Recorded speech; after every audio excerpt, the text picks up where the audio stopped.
Thank you all for being here. Before I take your questions, I have an announcement. On September 11, 2011, the President and Mrs. Obama will join with the rest of the American people in marking the 10th anniversary of a day that we will never forget. The President will participate in commemorations at each of the 3 locations where we lost so many loved ones, in Lower Manhattan, in Shanksville, Pennsylvania, and at the Pentagon in Northern Virginia.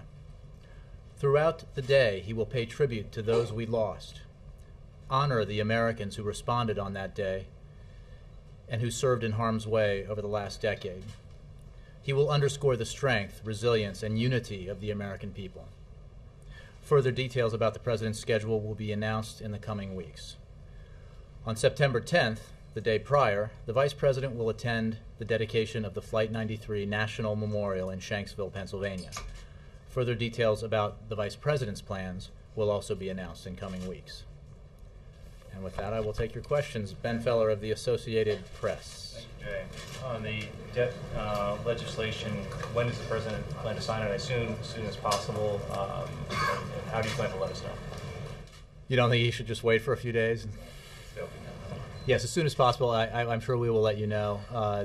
There's a process by which legislation, having passed both houses, makes its way down here, down Pennsylvania Avenue, and lands on his desk, and we will let you know when it's signed. By hand or auto pen? I believe it will be by hand. We heard the President talk quite extensively out there about the need for balance, the need for tax increases on wealthier Americans, and why. I'm wondering, though, if for anybody who's been following the debate, why they should have faith that that's going to happen in this next round. I don't want to get into a whole debate about the trigger, but I'm just saying that argument we've heard for weeks, and it didn't happen in the first round. Why would people have faith that it's going to happen next time? Well, that's an excellent question, and there are a lot of reasons why Americans may have lost a little bit of faith in the process here in Washington as they watched what for much of the time seemed like a circus that wasn't producing anything but stalemate. In the end, however, as the President noted, Republicans and Democrats and the President came together and reached a compromise that averted a crisis and will do some good things in terms of reducing our deficit that will be positive for our economy. As to the next step, the second stage, the need to move beyond just cuts in discretionary spending to go at some of the issues that really drive our debt, entitlements and tax revenues or spending through the tax code. You're right. These are hard issues, and we didn't get there in the grand compromise that the President was negotiating in good faith with the Speaker of the House. A reason perhaps for some optimism is that while in the end we were not able to achieve that, there were great strides made in terms of making the case for why balance is so essential and why, if you really want to get a hold of our deficits and do something about our long-term debt, you have to deal with revenues as well as entitlements. I would note that after the Gang of Six released its framework, its proposal, that nearly 20 Republican senators endorsed that approach, in addition to obviously the many Democrats who did. I would note that the Speaker of the House, by his own account, put revenues on the table in his negotiations with the President of the United States.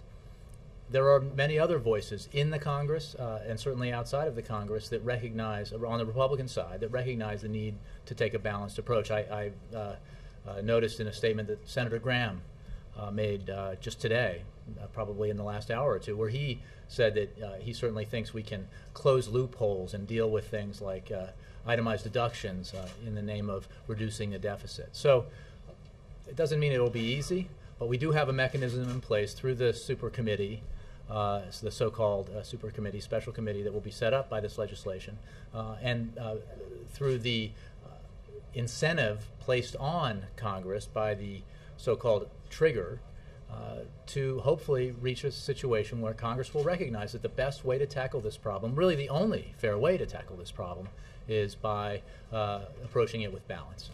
Can I follow on Ben's question? You know, I'm going to move along the line here.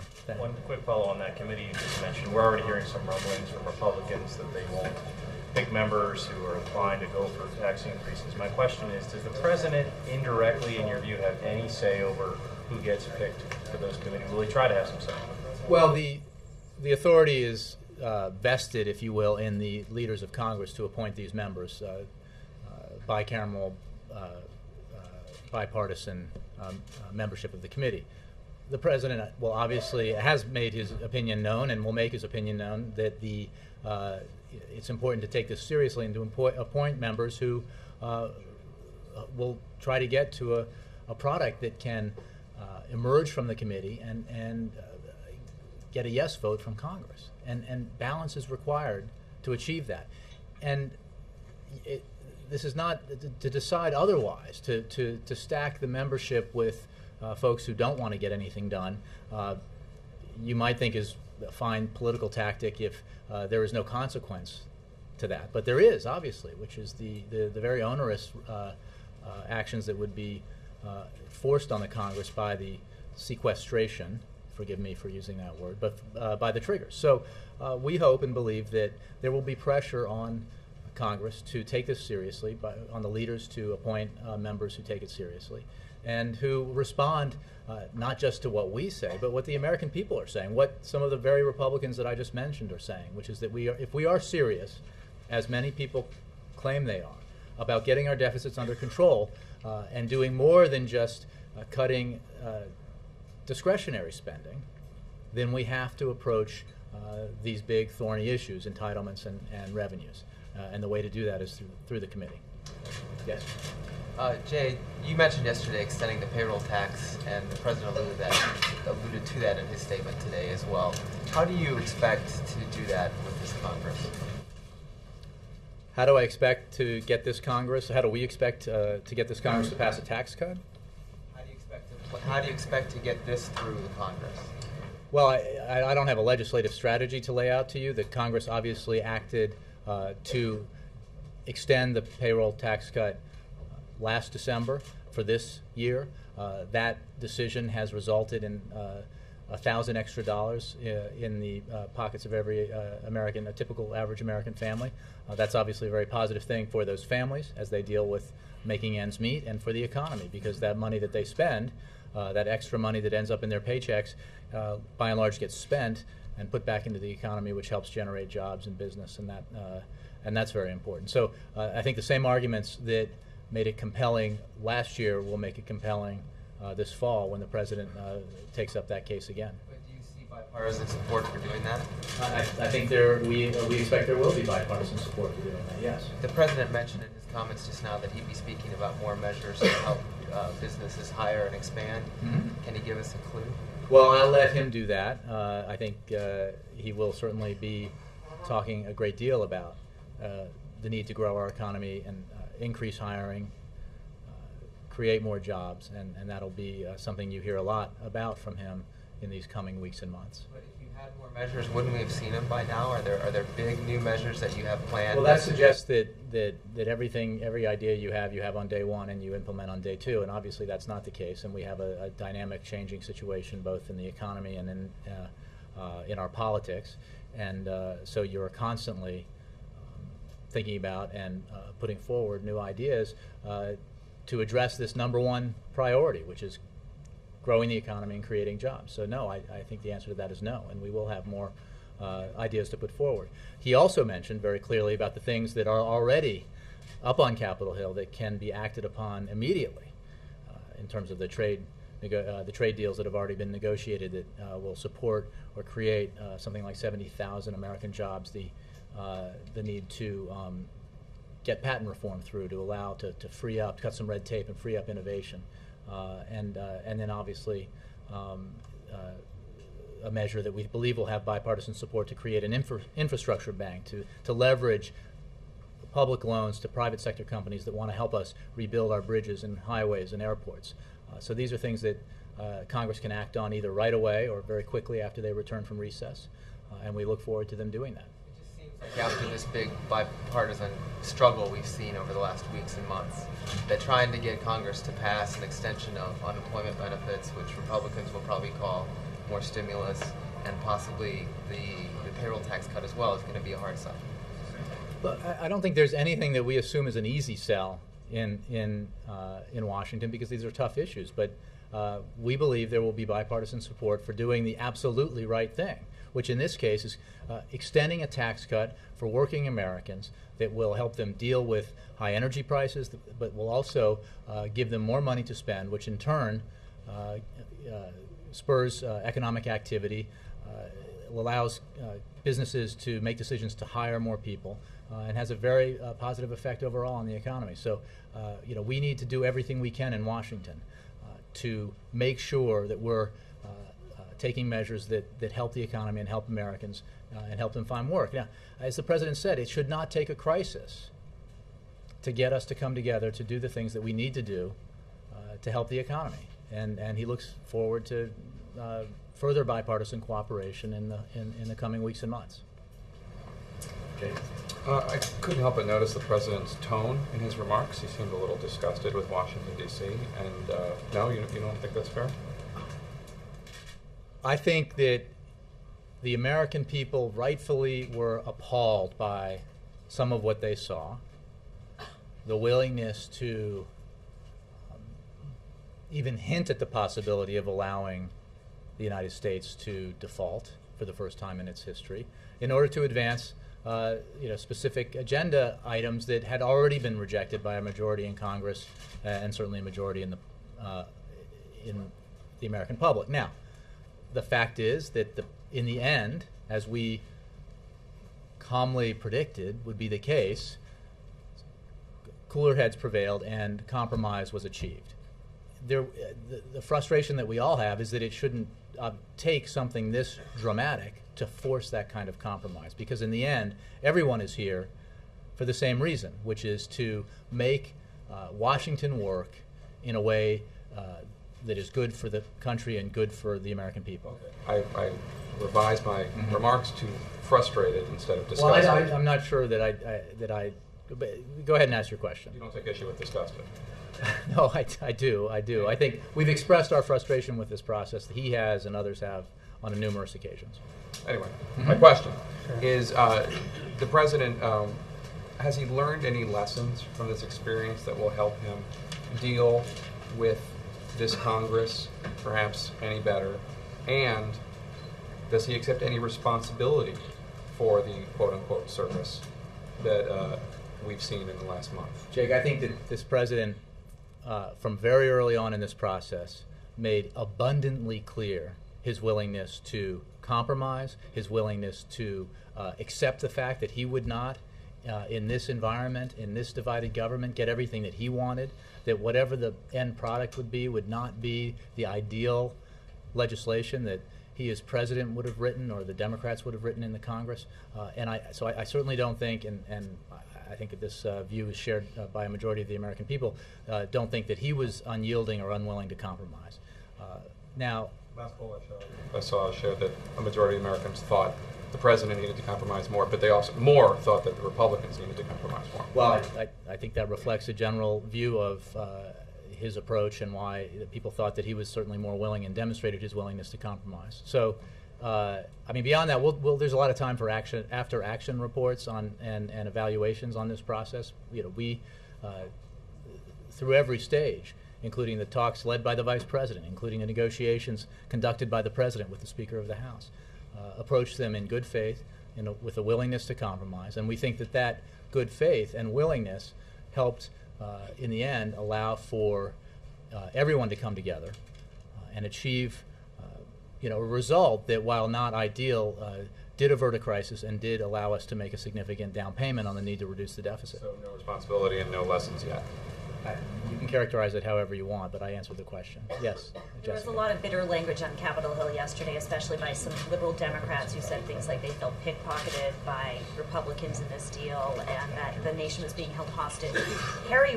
Senator Reid just said on the floor before the vote, the Tea Party direction of this Congress in the last few months has been very, very disconcerting. Does the President agree with that view? Well, I think that the process that created a situation where, we've been through it. In some ways, reliving it is something I don't particularly want to do. But if you remember, when we encountered this situation where the House, in particular, was passing measures that did not have any chance of getting through the Senate, that did not have the support of the American people, that did not have any chance of being signed into law by this president. In the end, doing it once to make a point is pretty standard operating procedure in Washington. Doing it again and again with a deadline looming before us that could have resulted in economic catastrophe seemed to us unhelpful. So in that sense, we would share the without labeling the members or categorizing them, simply that there needed to be, and eventually there was, a recognition by a majority of both Republicans and Democrats that the only way out of this, or the only way to avert this crisis, was to reach a compromise, which by definition would require each side to give. Is it the so-called Tea Party direction of Congress that made this deal more challenging than past deals in the White House's view? Well, I think there was certainly a sentiment held by some members of Congress, especially in the House, that, there was certainly some slice of membership in the House who thought that default it wouldn't matter, that they wouldn't vote to raise the debt ceiling regardless, that we should never raise the debt ceiling. I mean, imagine, of course, if you actually understand what the debt ceiling is and what raising it is about, which is paying the bills we have already rung up. I mean, that position is untenable and nonsensical.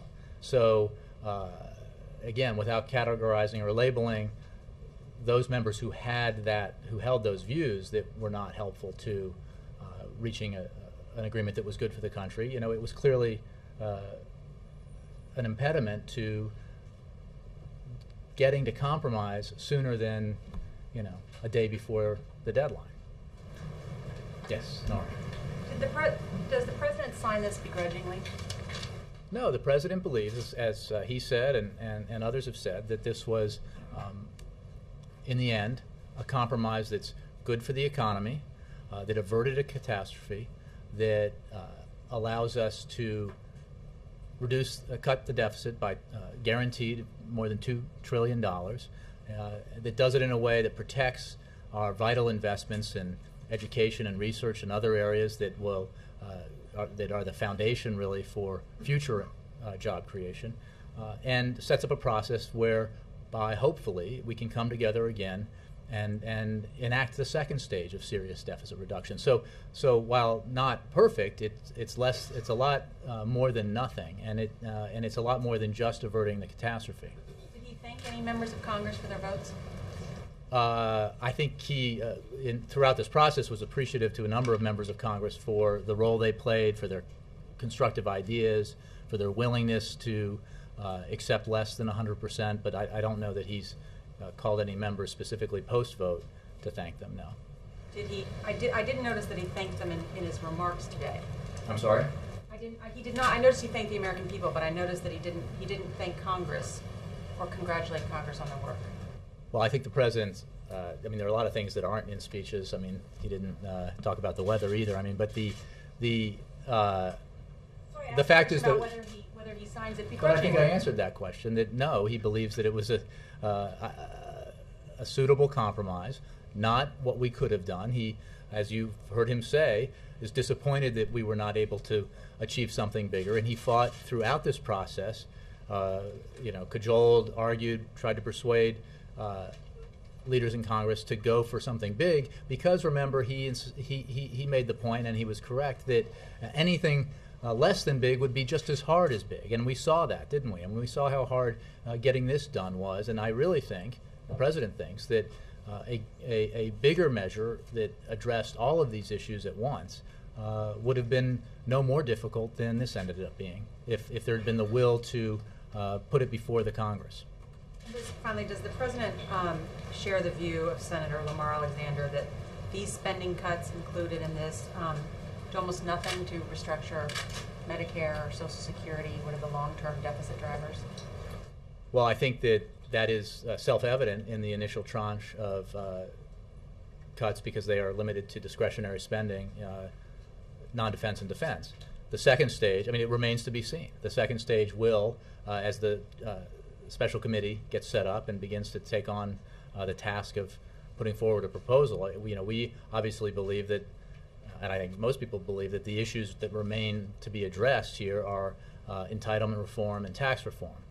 So the answer is we certainly agree with that as an obvious assessment of the initial round of cuts that are embedded in here. And it simply makes the point that the President made today and that he's made all along, that if you're serious about consequential deficit reduction, the kind that affects the structural out-year fiscal outlook for the country, you need to go beyond discretionary spending. It's simply not a substantial enough part of our budget to unless you're willing to eliminate programs that are absolutely necessary and very popular, and I don't think members of Congress want to go that route. So you have to do it in a balanced way. Because if you don't, I mean, if you rule out defense and you rule out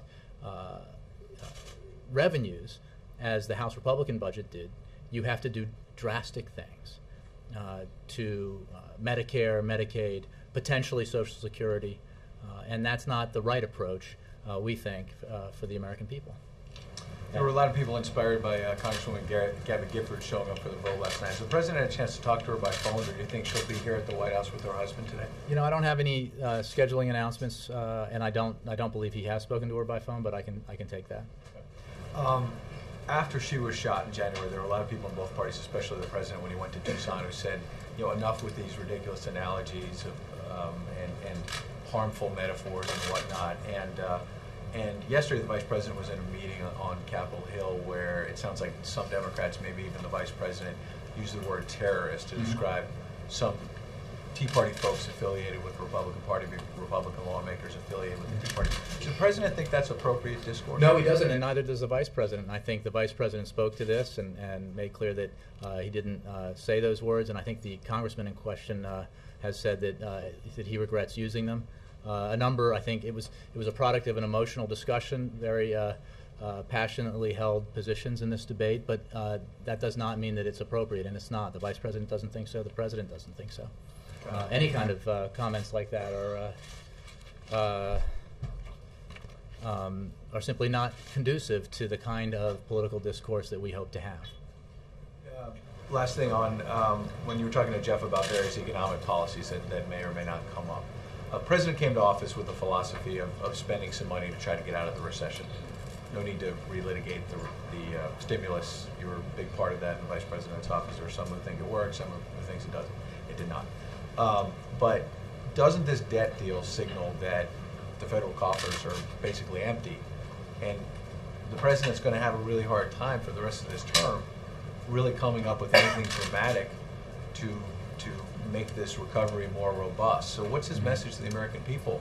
Do they just have to kind of ride this out for Well, I think you heard some of it from the President today, and that it is simply a fact that in a time when we're tightening our belts, you have to be very careful and focused in how you invest federal money. And the President approaches it that way, and that's why in this process he was so committed to ensuring that key investments that help create jobs, build a foundation through education or innovation were protected, and that's the approach he'll take going forward. And it's important to remember, we are all responsible, or certainly the elected members in Washington of both parties are responsible for making decisions and choices to ensure that the economy grows and jobs are created.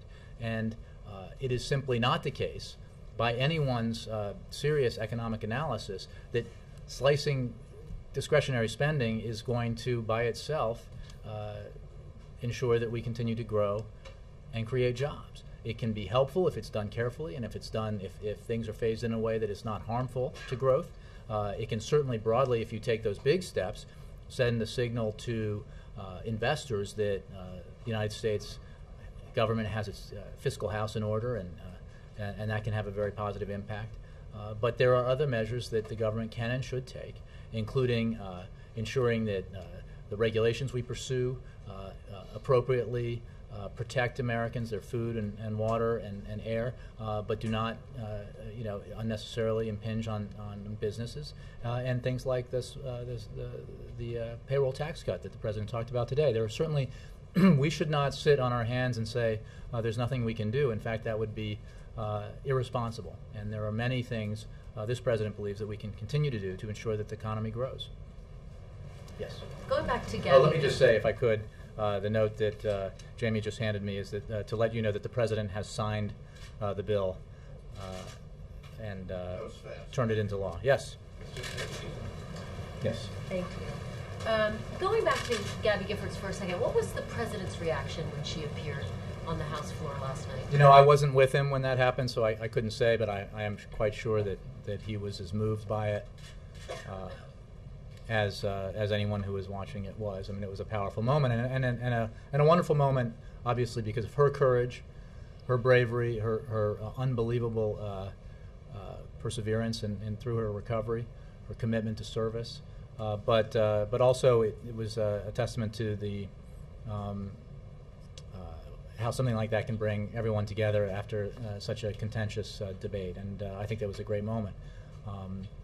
As you know, the president met with Congresswoman Giffords down in Florida when he went to witness the launch of her husband's space shuttle that unfortunately was scrubbed on that occasion, but you know, I think we were all powerfully moved by that. In the end, more House Republicans voted for this bill than Democrats, 269 to 161. Does the president now have a problem with his own party?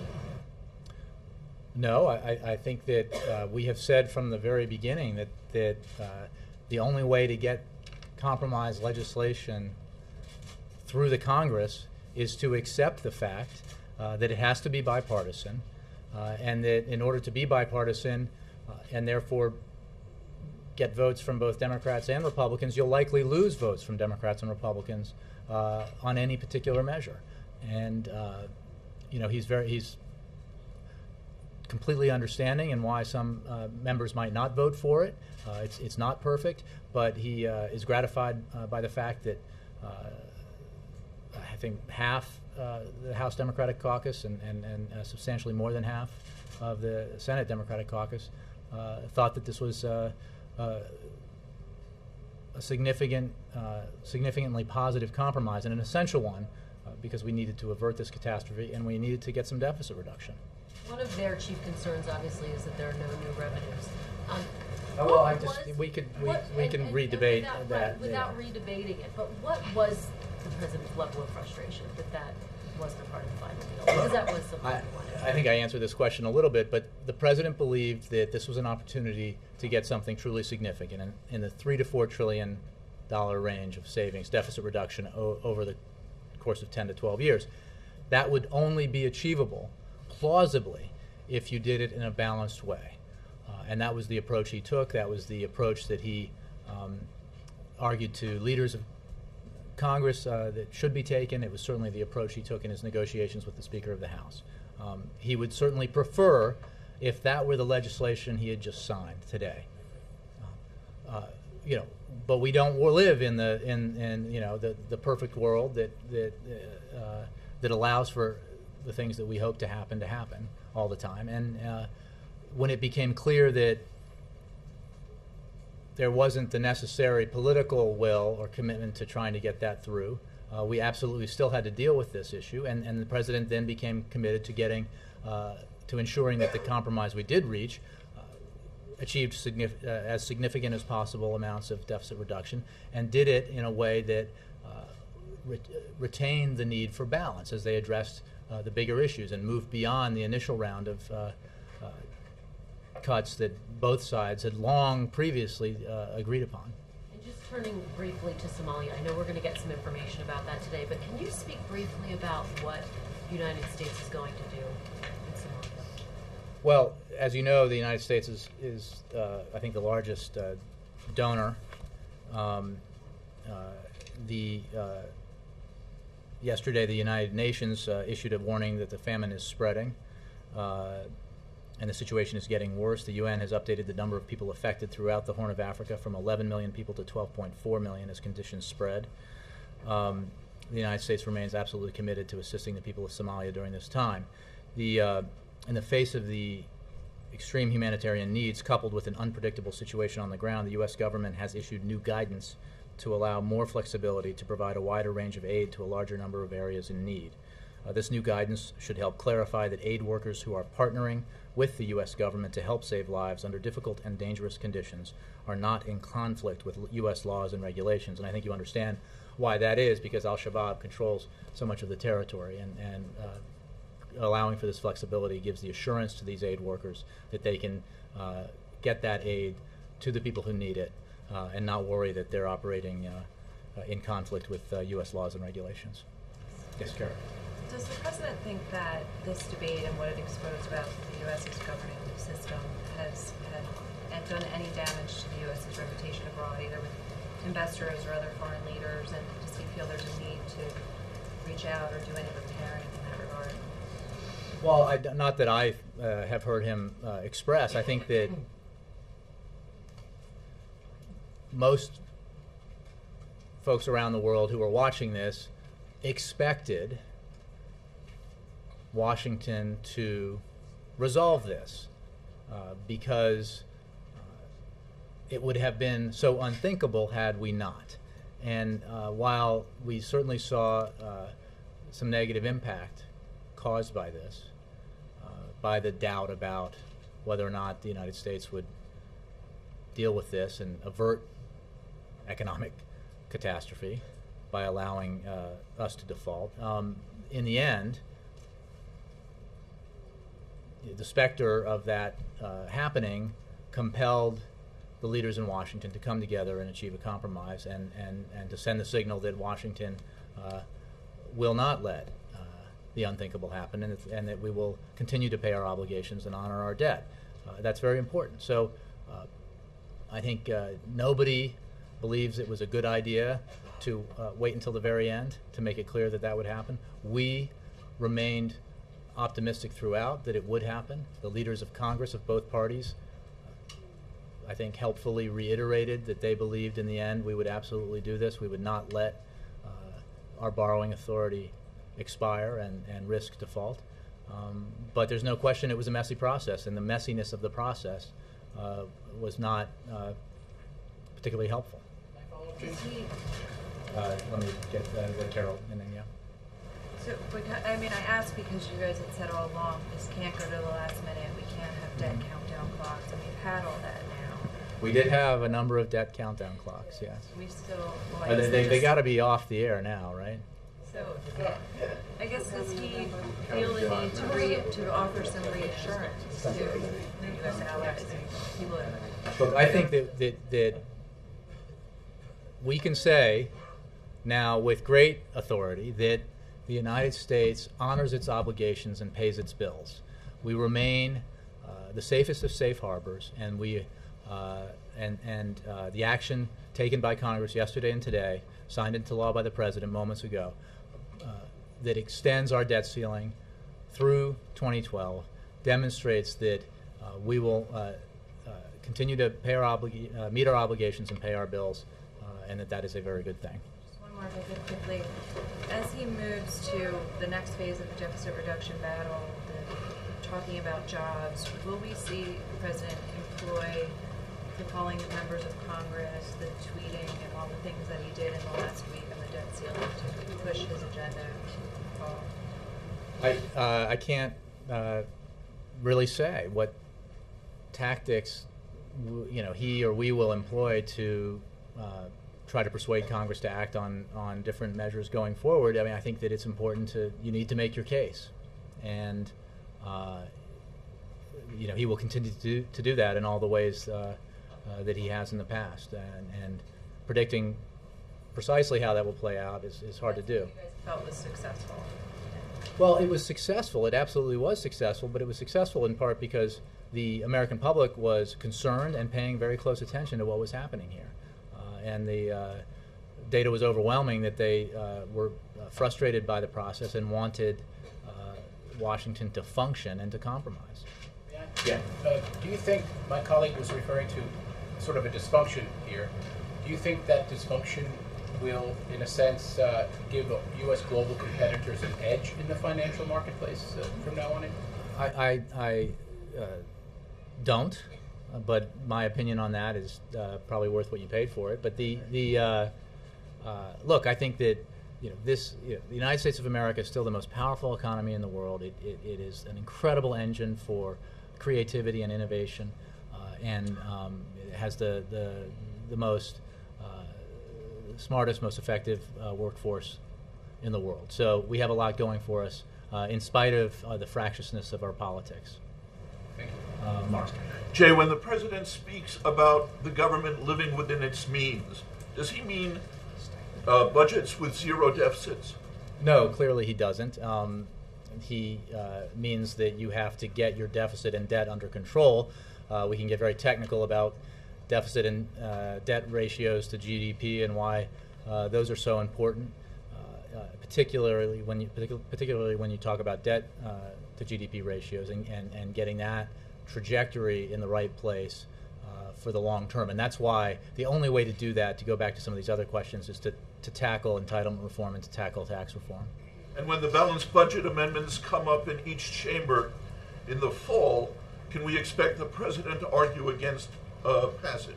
Well, the president's position on balanced budget amendments is very clear, and I do not anticipate it will change. No. Michael, and then Margaret. Yeah. Okay, is the president going to propose a way to pay for these things he talked about just now in the Rose Garden, unemployment extension, payroll tax continuation, R&D tax credits, things like that? Well, I don't think he's. I mean, I don't want to. It's hard to know how that legislation would be created, what it might be attached to. So it's difficult to anticipate. I think it's important to note, as was certainly the case last year, that this is a one-year payout. It is not a significant contributor to the deficit because it's a one-year deal. But he doesn't feel like he has to find. Well, again, I don't want to. I don't know yet. We don't know yet how that will play out. But he does believe it's very important that we do extend the payroll tax cut to give Americans more money in their paychecks next year, the same as they had it this year. The second question is, does the president believe there's enough time between now and the end of November for the special committee to craft a full tax reform proposal that would deal with the Bush tax cuts, that would set new rates, that would take care of this whole basket of issues? As we learned through the negotiating process, there's a variety of ways to skin that cat and in ways that you can enact tax reform and entitlement reform, whether broadly through setting targets. The way it was envisioned in one negotiated proposal was that the Congress would be tasked with creating tax reform, or else revenues would be generated through the expiration, for example, of the high-end Bush tax cuts. So there are different ways of doing this. The answer is absolutely yes, in part because the blueprints are there. Whether you look at the Gang of Six's proposal, or the Simpson-Bowles Commission, or the work that was done by the President and Speaker of the House, there aren't an infinite number of ways to do this, especially when you narrow it down to the remaining issues, the entitlement reform and the tax reform. That there are only so many ways to go at this, and most of those ways have already been explored. So there will be a full menu and complete menu of options for the special committee to consider. Jay, just one question. Chair? And then, Margaret, you're next, sorry. We have a story, Bloomberg has a story out that says that former New Jersey Governor John Corzine's firm plans to sell bonds with interest rates that rise if Corzine I'm just wondering where this could be going and how I could possibly answer it. With interest rates that could rise if Corzine gets an appointment by President Obama. So my question is Governor Corzine being considered or vetted for any White House jobs, and do you have any reaction to the bond? I have no knowledge of anything like that, and the story is new to me, so I can't really. Yeah, I'm not even sure it makes any sense, but I mean, not to me yet because I haven't read it, so I would have to take a look at that. But I'm not aware of any impending appointments. Yeah. August, month of town hall meetings and a lot of stuff. What is the president planning on doing to use the month of August? When we have scheduling announcements to make, we'll make them. It's August. Barely. We've been busy, but we'll have some scheduling announcements to make for you. Yeah, we can. But we had to, chew some other gum. Will you be on the road? I'm sure we'll have some announcements to make for you, and I think you can anticipate that, just generally speaking, the president will be on the road more than he has been in recent weeks. Carrie. good segue to my question, which is I was not looking for scheduling announcements, but I was wondering if the White House or the President thinks it's important to go out and talk about this legislation, or whether we'll see him just go more to the jobs message as he did in the Rose Garden. I mean, is there an obligation? Will the White House try to sell what he just did, or is it just about jobs? I think averting a crisis is an important accomplishment, but it is not enough. And that's what you heard him talk about today. He will certainly talk about the need for this second stage to be serious and to take the kind of measures that are so essential to significantly deeper deficit reduction.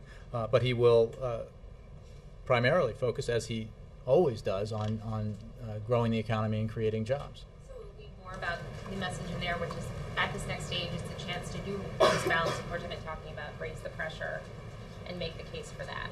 It sounds like that's the distinction in terms of how he talks about deficit reduction. I guess that's a fair assessment of it. I mean, I think you heard in what he said today, the balance between those two things going forward, both remain vitally important, and they're linked.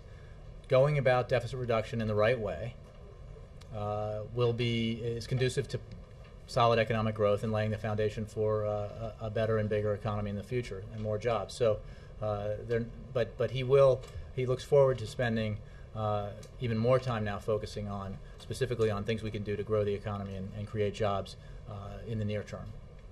Tom. Thanks. I have two questions. On revenue, section 402, subsection C of the budget. Wait, I don't have that here.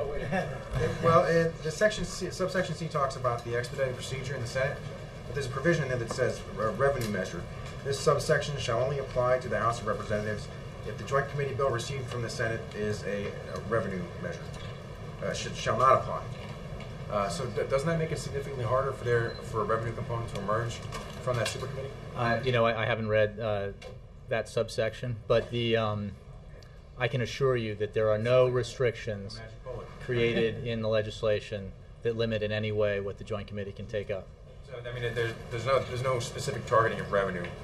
It is left up to the committee to decide how it will approach, what measures it will recommend to achieve the $1.5 trillion in additional deficit reduction. See after the briefing? Sure, and I will email it to somebody with an advanced degree. My second question was, I guess I don't understand the difference. I'm not saying either is inappropriate, but why is terrorist inappropriate, but hostage taker is not inappropriate? I said that they were going to. I just think that it's. I mean, they're going to blow themselves up too. So I'm just not even going to engage in. I think that in general, what's important is that even in the midst of debates that we all feel very passionate about, because the issues are so important, that it is not helpful to the kind of productive political discourse that we need to achieve compromise. To use those kind of analogies, even if they're, even if they're understandable and descriptive. So, but I'm not going to, this is not the 7 words that you have to ban. Like these words are okay and these aren't. I just think lowering the temperature in general is a good thing. You think hostage taker was also? I think I've said everything I can about that. All the way, Joe. Sorry. Sorry. Go ahead. Jay, yesterday you were talking about how the president's going to have a role in the super committee, as we're calling it now. If it's a bipartisan, bicameral thing, and the president retaking the bully pulpit today, what's the president's role going to be? How is he going to affect the committee? Well, he is as I think Senator McConnell said at some point in the last few days, the one person out of 300+ million in America the only one who can sign bills and make them laws. So he obviously has a crucial role in this process, and he has a crucial role in persuading both members and the public about what he believes is the right path to take. And you've seen him play that role in recent weeks and months, and I'm sure he will going forward. Now, the authority to name the members obviously rests with the leaders. But as I said, I think in answer to an earlier question, there is ample product to provide to that committee once it is formed. And the president is the author of one such product, and he thinks that it's a real framework for how you go about a balanced approach to dealing with issues like entitlements and revenues. Is there any concern? Last one, go ahead. Is there any concern that he, without specific roles outlined, that there might be some kind of limitation, or he might not be effective at it? You know, I think he's president of the United States, and I think he will have a substantial role to play, as he has these past weeks and months, in shaping the debate, negotiating. I mean, in the end, and in the beginning, middle, and end, this process moved forward because of the president's leadership. The talks that he, in the immediate wake of his speech to George Washington University, he created the negotiating arrangement that was led by the vice president. He engaged in detailed and specific and ongoing two rounds of negotiations with the Speaker of the House, and he obviously was intimately involved in assuring that the compromise that was reached and signed into law today came to pass. Thank you, guys. Comment on reports out of Israel that Benjamin Netanyahu, the Prime Minister, is willing to negotiate along the 1967 borders of the Palestinian Authority. You know, I haven't seen those reports, so I mean, I have seen those reports, but I don't have any. Have any special knowledge of them, and I would just refer you to his office and the government of Israel's office. Our position on that was obviously clearly articulated by the president in his speech. Thanks very much. Thanks, Jack.